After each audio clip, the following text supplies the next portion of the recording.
Toronto Blue Jays versus Miami Marlins. The Toronto Blue Jays, 74-54 First American League East, play the middle game of a 3-game series on the road in Southern Florida versus the Miami Marlins, 60-67 Third National League East. Toronto lost to the Pittsburgh Pirates 2-1 on Wednesday. Toronto has lost 3 of the last 4 and has had its lead at the top of the American League East trimmed to 4.5 games over the New York Yankees.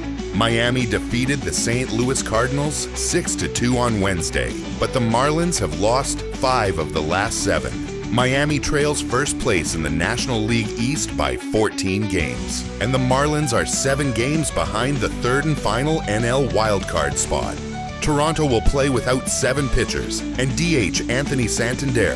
Miami will play without 6 pitchers, as well as position players Connor Norby, Griffin Conan, and Kyle Stowers. The Toronto Blue Jays are in the top 7 in 4 hitting categories. The Blue Jays are first in both on-base percentage at .337 and batting average at .267, while 5th in slugging percentage at .428 and 7th in runs scored with 625. George Springer and Vladimir Guerrero Jr. have 21 home runs apiece to lead Toronto. Bo Bichette is the leader in RBI with 82, and Guerrero Jr. is second with 69. Toronto has 6 players with 51 or more RBI. Toronto has hit 229 doubles, 9 triples, and 151 home runs for 389 extra base hits in 128 games. On the mound, Toronto is 11th in batting average against at .240, 13th in quality starts with 48, 14th in whip at first .27, and 20th in ERA at 4.22. Chris Bassett is the leader in wins with 11.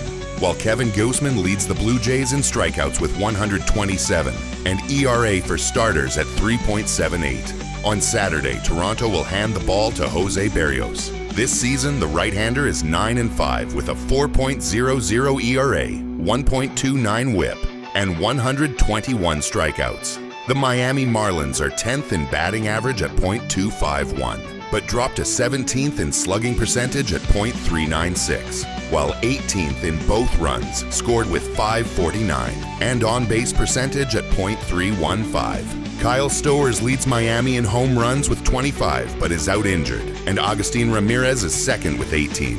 Stowers has 73 RBI to lead the Marlins, and Otto Lopez is second with 584 RBI. Miami has only 2 active players with 56 or more RBI. The Marlins have hit 211 doubles, 23 triples, and 124 home runs for 358 extra base hits in 127 games. On the mound, Miami is 19th in whip at 1.30, 21st in batting average against at .249, 24th in ERA at 4.52, and 29th in quality starts with 27. Sandy Alcantara leads Miami in wins with 7, and Edward Cabrera is the leader in strikeouts with 126. On Tuesday, Miami will hand the ball to Jansen Junk. This season, the right-hander is 6-2 with a 4.04 ERA, 1.12 whip, and 58 strikeouts, and he will look to continue his strong performances while providing stability to a rotation that has struggled to produce consistently. The total has finished over in 4 of Toronto's last 6 games and in 10 of the Blue Jays' last 14 games played on the road. In addition, the total has finished over in 6 of Miami's last 7 games played at home and in 4 of the last 6 games played head-to-head between Toronto and Miami. Toronto's Jose Berrios has a 4.00 ERA and Miami's Jansen Junk has a 4.04 ERA. Both teams have bullpen ERAs of over 4.00, which suggests late-inning scoring is likely. With both rotations and bullpens prone to giving up runs, bettors should anticipate a contest that favors hitting and could push the total higher than the posted number. Miami may not be favored to win outright against the American League East first-place Toronto Blue Jays on Saturday, but they are well-positioned to cover the run line and remain competitive throughout the contest. The Marlins have excelled in this area, leading all of baseball in run line performance at 74.53, while Toronto is just behind at 74.54, indicating both teams frequently keep games close. Toronto starter Jose Berrios struggled in his last outing on August 17th, surrendering 10 hits and 6 runs in just 4.1 innings during a 10-4 loss to the Texas Rangers. raising questions about his ability to handle Miami's lineup. On the other side, Miami starter Jansen Junk has allowed 17 hits and 9 runs across his last 17 innings. Yet the Marlins have still managed to win 2 of the 3 games in that span, demonstrating resilience and timely hitting. Toronto has also struggled in recent head-to-head matchups with Miami, dropping 4 of the last 6 meetings. And the Marlins have been particularly effective against American League East teams, winning 6 of their last 8 games in that matchup. With strong situational hitting, bullpen support, and a favorable history against Toronto, Miami looks well equipped to stay close and potentially cash the run line, even if the Blue Jays are favored to win outright. After analyzing both teams, my pick for this match is Miami Marlins, plus 1.5. Drop your thoughts and predictions in the comments box. Houston Astros versus Baltimore Orioles. It's another big American League clash between 2 teams on opposite sides of form on Saturday, August 23. The Astros are in first place in the division, but they have struggled with defeats over the past few weeks. It's been a great week for the Orioles, who are far off of the playoff race. The Astros are set to start Spencer Arrighetti, while Baltimore turns the ball over to Dean Kremer in the starting role. Houston is in first place in the American League West Division. They hold a couple of games lead over Seattle for the top spot. They are just above .500 when playing on the road this season. The Astros have struggled in August as they have lost 6 of their last 9 games coming into Friday's game. Houston did defeat Baltimore 7-2 on Thursday night. Spencer Arrighetti gets the start for the Astros against the Orioles on Saturday. The right-handed pitcher is 1-4 with a 6.94 ERA in 5 starts. Arrighetti's last start saw him throw 5 innings against the Tigers on August 18. He allowed 5 runs and 7 hits in a 10-0 loss. The Astros are 1-4 when Arrighetti has started this year, which includes 4 straight defeats. Arrighetti has a 10.95 ERA in 12.1 innings pitched on the road. The Astros are hitting .253 this season, which ranks 6th in the league. They have scored the 10th fewest runs while ranking 7th in hits. Houston has hit the 16th most home runs while also striking out the 8th fewest times.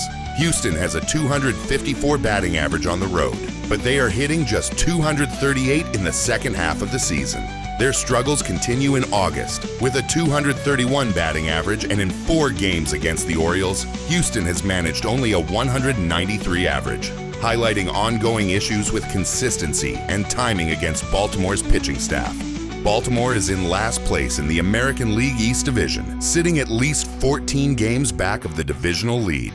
The Orioles are also well off the wild card race, making a playoff berth highly unlikely this season. They have struggled at home with a below .500 home record, unable to consistently take advantage of familiar surroundings. Despite that, they have won 6 of their last 8 games coming into Friday's matchup, showing flashes of competitiveness and resilience. Though sustaining this level of play will be critical if they hope to make any late-season noise. On Saturday, Dean Kremer gets the start for the Orioles. The right-handed pitcher is 9-9 with a 3.97 ERA in 24 starts and 1 relief appearance. Kremer's last appearance saw him throw 7 innings against these same Astros on August 17. He allowed 0 runs and 3 hits in a 12-0 win. The Astros are 10-15 when Kremer has made an appearance this season. They have a 5-5 record when Kremer has started at home, too. Kremer has a 2.67 ERA when pitching at home and a 3.23 ERA since the All-Star break. The Orioles are hitting .240 this season, which ranks 8th worst in the majors. They rank 18th in runs scored and have hit the 12th most home runs. Baltimore has a .255 batting average at home and a .244 average in the second half of the season, showing little improvement despite adjustments. They hold a .276 batting average against Houston this year too, but much of that production has come in sporadic bursts rather than consistent offensive output. Their struggles to string together hits and generate sustained rallies make scoring a challenge against quality pitching. Houston is holding on to first place in the AL West, but the team has struggled and appears out of form over the past 2 weeks. They are set to start Spencer Arrighetti, who has struggled significantly this season, particularly in road outings. The Astros have lost 4 straight games when he has taken the mound, and he carries a 10.95 ERA in 12.1 innings pitched away from home, signaling major concerns for Houston's chances. The Orioles are likely to exploit this weakness as they are hitting .276 against Houston this season and maintain a .255 batting average at home, showing consistency and capitalizing on struggling pitching. On the other side, Baltimore will start Dean Kremer, who has been rock solid at Camden Yards with a 2.67 ERA and has pitched even better in the second half of the season. Kremer's recent performance includes 7 scoreless innings against Houston just last week, demonstrating his ability to dominate the Astros lineup. Given Kremer's consistency and Houston's ongoing struggles with Arrighetti, it's reasonable to expect the Orioles to control the game and potentially repeat their recent success, especially at home, where they have been one of the league's most reliable teams in both pitching and situational hitting. After analyzing both teams, my pick for this match is Baltimore Orioles minus 1.5. Drop your thoughts and predictions in the comments box. New York Mets versus Atlanta Braves. The New York Mets and Atlanta Braves will meet Saturday night at Truist Park in another chapter of their NL East rivalry. The Mets, 67-60, are fighting to lock down a wild-card spot, while the Braves, 58-69, have struggled but have recently played strong. On the mound, New York turns to Clay Holmes, 10-6, 3.64 ERA, who has been a steady hand all season. Atlanta counters with Cal Quantrill, 4-10, 5.50 ERA. Looking to bounce back after an uneven campaign, the Braves have taken 7 of the last 11 meetings. The Mets have been one of the most well-rounded teams in the National League, ranking 9th in OPS, .739, and 10th in ERA, 3.81. Their offense has solid power, sitting 8th in the league with 167 home runs, and they've also added an element of speed with 100 steals. They average 4.48 runs per game, good for 13th overall, and their lineup has shown the ability to score in bunches when needed.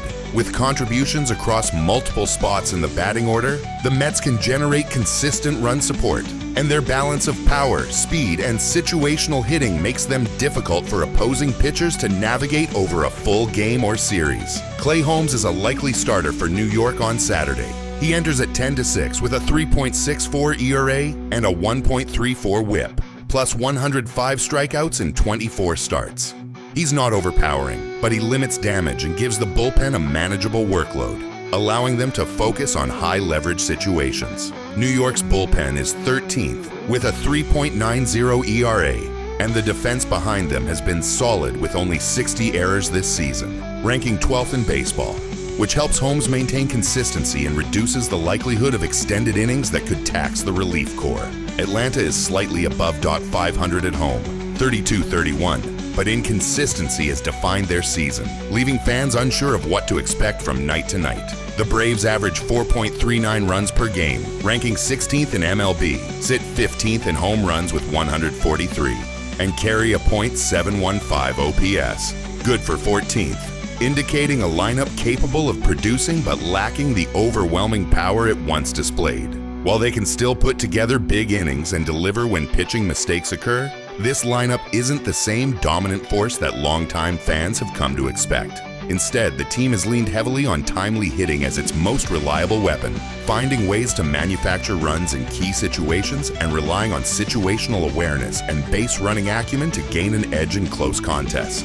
Pitching has been an ongoing issue for Atlanta, which ranks 23rd in ERA at 4.30, despite posting the 6th most quality starts in the league with 53, highlighting inconsistency in run prevention. Cal Quantrill is expected to make his Braves debut on Saturday after being acquired from Miami, bringing a fresh arm to the rotation.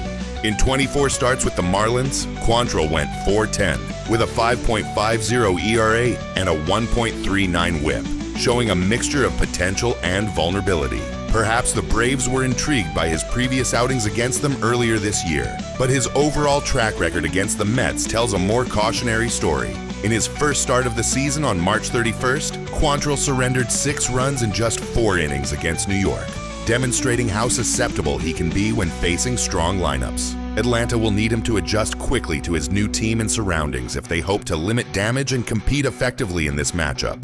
The total is high, but it's hard to feel good about taking the under given the circumstances.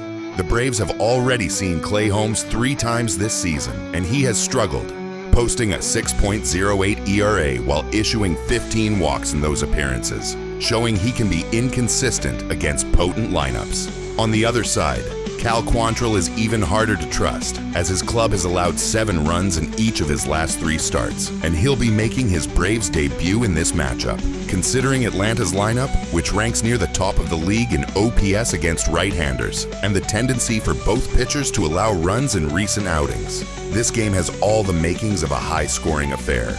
With both starters prone to mistakes and the offenses capable of capitalizing on them, the over looks like the much safer play heading into this contest. The Mets have the edge here, thanks to their starting pitching. Holmes has been steady all year, and New York's ability to hit for power matches up well against a struggling Braves rotation. Atlanta's inconsistency and reliance on Quantrill make this a tough spot.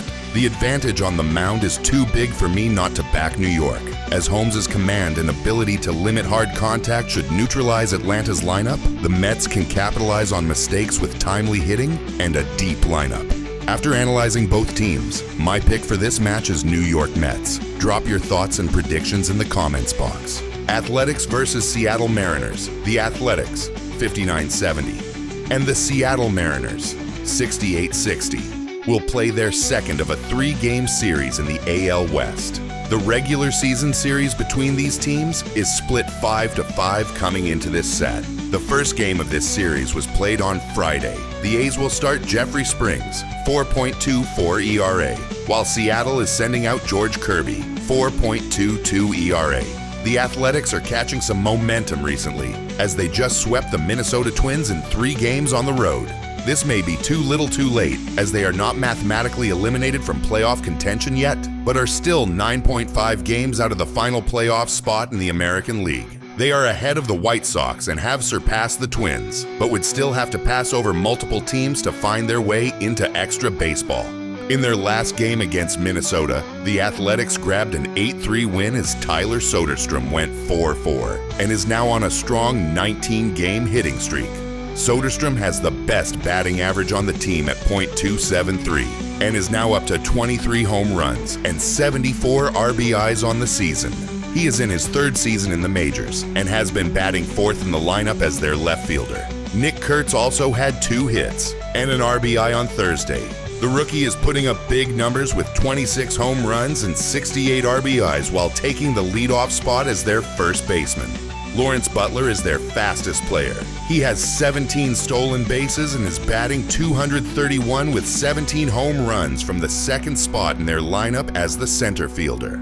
Jeffrey Springs will make his 25th start of the season, and the 32-year-old left-hander leads the team in innings pitched this season. He has a 10-8 record with a 4.24 ERA to go with 114 strikeouts against 42 walks. In his last start, Springs gave up 5 runs in 4.2 innings in a loss to the Angels. The Seattle Mariners are fighting for their playoff lives, but things have not been going well recently, as they have lost all of their last 5 games coming into this series with the Athletics. They lost their last 2 against the Mets, then got swept in Philadelphia by the Phillies. Seattle will be ready to get back to the West Coast, as they are currently clinging on to the final wildcard spot, with the Kansas City Royals just 2 games behind them in the race. In their last game against the Phillies, the Mariners got smoked, giving up 20 hits and 11 runs in the blowout loss. Seattle had just 5 hits and will need their offense to get going again here at home. 3 of those 5 hits came from Julio Rodriguez. Their young star center fielder batted 3rd in the lineup and now is up to 25 home runs and 71 RBIs on the season. Cal Raleigh is their top player. He went 0 for 4 on Thursday against the Phillies, but still leads the MLB in home runs with 47 and is 2nd in RBIs with 102. Raleigh batted 2nd as the catcher, but also takes the DH spot frequently to preserve his energy at the plate. George Kirby will make his 17th start of the season as a 27-year-old right-hander. He has an 8-6 record with the team, going 4-1 overall in his last 5 starts. His ERA is 4.22 to go with 94 strikeouts against 23 walks. In his last start, Kirby gave up 7 runs in 4 innings in a loss against the Mets.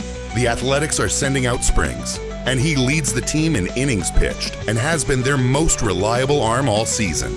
Meanwhile, the Mariners are sending out Kirby, and despite a recent collapse against the Mets, he was very strong in his previous 4 outings. These 2 strong pitchers will lead to an under.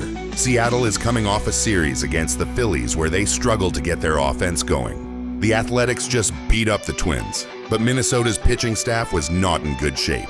With both rotations set to dominate and offenses inconsistent, these teams will likely battle it out in a low-scoring, tightly contested game. These teams are trending in opposite directions. We may look back at 2025 and say the Mariners were better than the Athletics, but not in late August. The Athletics just swept the Twins. Their young offensive stars have been consistent, including Soderstrom, who is on a 19-game hit streak, and Kurtz, who continues to impress as a rookie.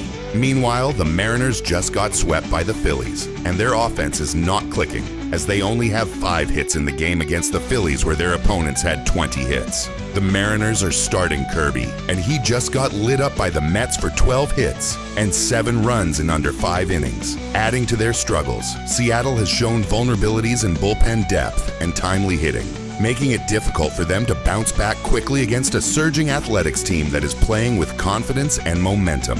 After analyzing both teams, my pick for this match is Athletics Moneyline. Drop your thoughts and predictions in the comments box.